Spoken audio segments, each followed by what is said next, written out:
आज का जो हमारा पॉडकास्ट है बहुत ही स्पेशल होने वाला है, क्योंकि आप जैसे जानते हैं छठ माई का पर्व आने वाला है और छठ माई का त्यौहार बहुत ही प्रचलित है।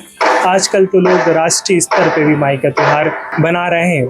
आज हम जिस प्रांगण में बैठे हैं, सूर्य मंदिर छठी माई का मंदिर है, वो उस विषय पे हम चर्चा करेंगे किस तरीके से जो छठ माई का मंदिर है उसका निर्माण हुआ है, और उसी विषय पर विस्तार से चर्चा करने के लिए आज हमारे साथ मौजूद है श्री लक्ष्मण गिरी जी। बहुत बहुत स्वागत है आपका। कैसे हैं आप? ठीक है। मैं लक्ष्मण गिरी जी, आपसे मैं जानना चाहूंगा, जो माई का मंदिर है सूर्य मंदिर, इसका किस तरीके से आपके अंदर विचार आया, भाव आया, किस तरीके का मंदिर बनना चाहिए, किस प्रेरणा कैसे मिली आपको इसकी?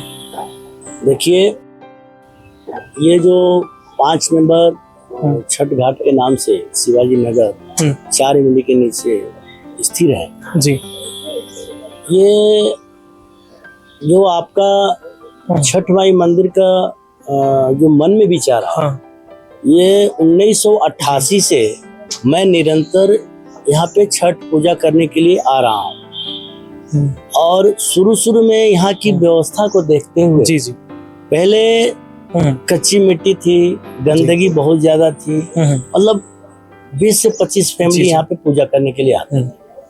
फिर निरंतर ऐसे ही चलता गया, हर साल मैं आता था। ये 1990 में जी जी, एक ऐसी पूजा पाठ हो रहा था, मेरे मन में ऐसा विचार आया कि यार ऐसी क्यों व्यवस्था किया जाए कि यहाँ पे साफ सफाई जी, और हमारे जो भक्तगण लोग हैं, सेविकाएं हैं जो छठ माई की पूजा करती हैं, वो अच्छे से साफ सुथरा पानी से पूजा कर सके। फिर हमने शुरुआत किया, जो भी जनप्रतिनिधि क्षेत्र के रहे उनसे चर्चा किया, शासन प्रशासन में हमने बात किया, तो इस पे हम निरंतर काम करते रहे। साफ सफाई ये 2010 में जी जी, माननीय उमा शंकर गुप्ता जी यहाँ पे मंत्री थे और मैंने उनसे चर्चा किया, तो उन्होंने कहा ठीक है। उन्होंने छठ घाट के नाम से 40 लाख रुपये दिए, जिससे विस्तार रूप से छठ घाट का निर्माण हुआ। 2012 में उद्घाटन हुआ।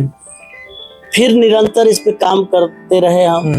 फिर माननीय पीसी शर्मा जी बने, खास करके क्षेत्र के गुड्डू चौहान जो वर्तमान में पार्षद हैं, उन्होंने भी काफी सहयोग किया।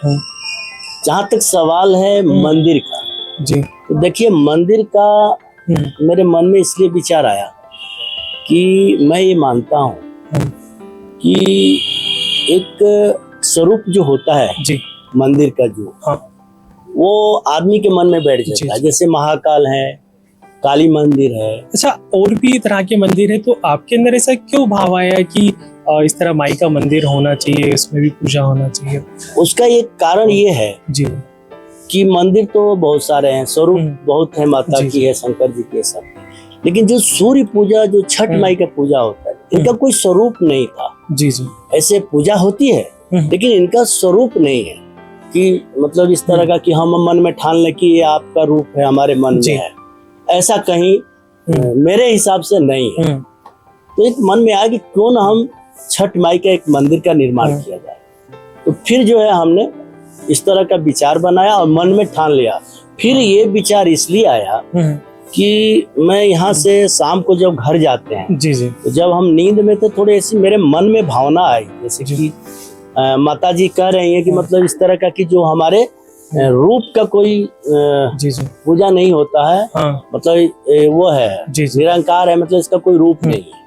तो फिर मैंने मन में ठान लिया और इसके पीछे मैं फिर जानकारी जुटाने लगा कि वास्तव में इन माँ का रूप क्या है जी। फिर मैंने उस तरह से माँ का रूप का चारों तरफ से व्यवस्था किया और फिर जो है हम इस पे कार्य किया।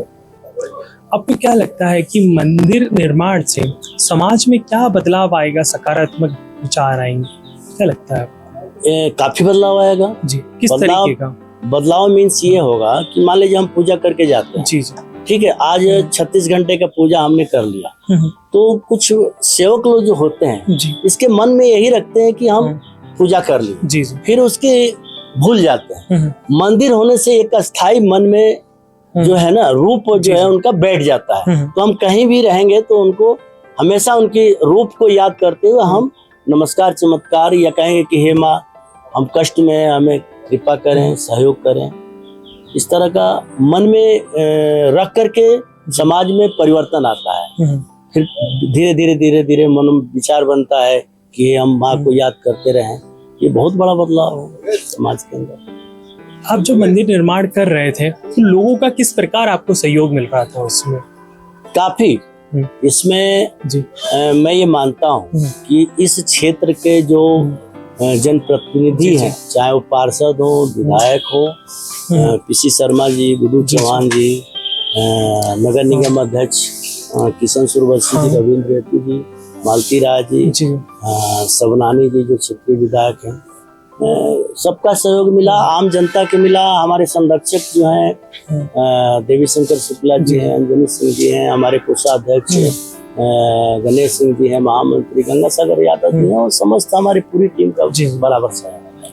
जैसे कि हम देख पा रहे हैं मंदिर का निर्माण लगभग पूर्ण हो ही चुका है, मूर्ति स्थापना भी लगभग हो ही चुकी है। तो छठ माई के त्योहार के बाद जब हम देखें तो क्या सांस्कृतिक प्रोग्राम और भी जो कल्चर प्रोग्राम क्या यहाँ पर आयोजित होते रहेंगे? बिल्कुल, निश्चित तौर पे हमारा निरंतर सांस्कृतिक कार्यक्रम, भजन वगैरह सब चलता रहेगा। प्लस जो भोजपुरी समाज से संबंधित है, जैसे मान लीजिए कि दंगल हुआ, कवि सम्मेलन हुआ और भागवत हुआ, इस तरह से हम निरंतर इस प्रांगण में हम ये कार्यक्रम करते हैं। हमारे जो युवा है वो मंदिर से किस तरीके से भावनात्मक रूप से जुड़ सकते हैं, वो प्रेरित किस तरीके से होंगे? निश्चित तौर पे जब ये पूजा पाठ का सिलसिला चालू होगा, जब माता जी के जब मंदिर हमारे स्थापित होंगे, तो निश्चित तौर से उनके भी मन में विचार आएगा कि हम उनके रूप की पूजा करें और निरंतर इस पे हम कार्य करें। युवाओं का हमको प्रेरणा देना है उनको कि वो इस पे काम करें।